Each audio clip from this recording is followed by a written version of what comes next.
Philip, aka Operan Studio, has used Blender to render and compose these unreal looking sci-fi and fantasy scenes. With great attention to detail, Philip shares with us some of his compositing tricks.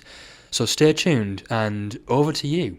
Hello, thank you for having me. Like most 3D artists, I grew up playing a lot of games and I was always amazed by environments and I wanted to know how were they made. But the game that inspired me the most was probably Minecraft because I loved building and creating in it, especially designing houses and their surroundings. So as a broke teen, I decided to try Blender because it was the only free 3D software. That's long story short, pretty much it. This is a weird question, but do you have an alternate universe that these scenes are loosely set in or around?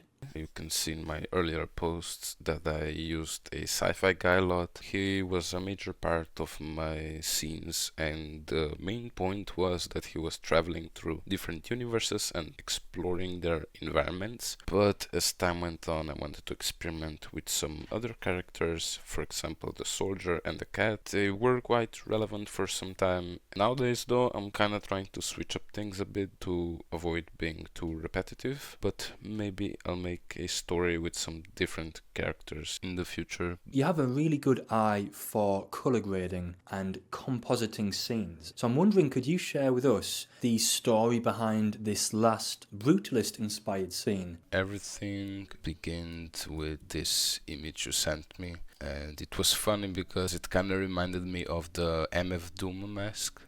And yeah, that's why I wanted to keep it. That was one reason, but other reason was because it has complex lines and I never really made such complex stuff. I usually do not model a lot of things, so this was definitely a challenge for me. So yeah, I stuck with this. This was the idea. Basically what I did was I modeled this from a simple circle. This is just a cylinder with a texture. It was just fill up these faces, insert them, delete the middle ones, and just extrude this and just beveled these bottom edges, insert again, select inverse. Yeah, that's pretty much what I did for everything. It's just arrayed, just added some foliage like this, for example, I took from Quixel Bridge. Yeah, this was just the basic lighting. But yeah, that's pretty much the whole scene. Nothing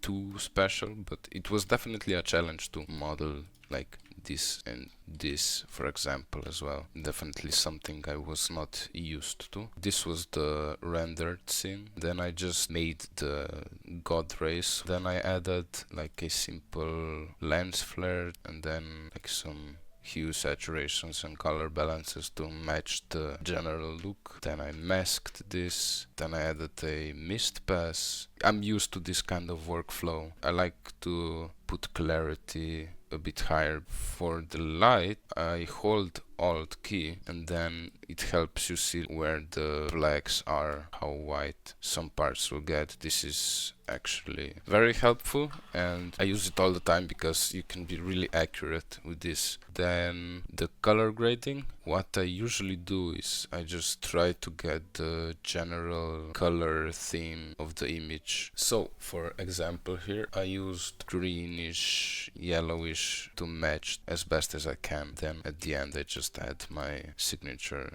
You've just made a YouTube channel, and I'd love to know what kind of YouTube videos do you want to be making?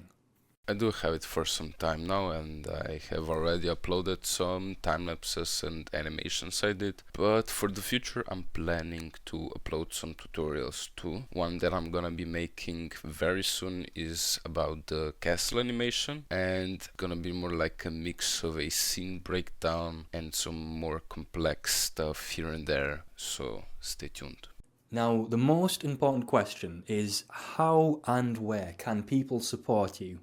You can support me on my YouTube channel, Instagram and Patreon as well. I recently made one and I have some major plans for it, so I'm gonna be posting some wallpapers and some scene with assets and everything. And I'm also thinking about coaching, so let me know in the comments if you would want me to coach you. I would love to hear some feedback from you. So anyways, that's pretty much it from my side. Thank you again for having me, and take care.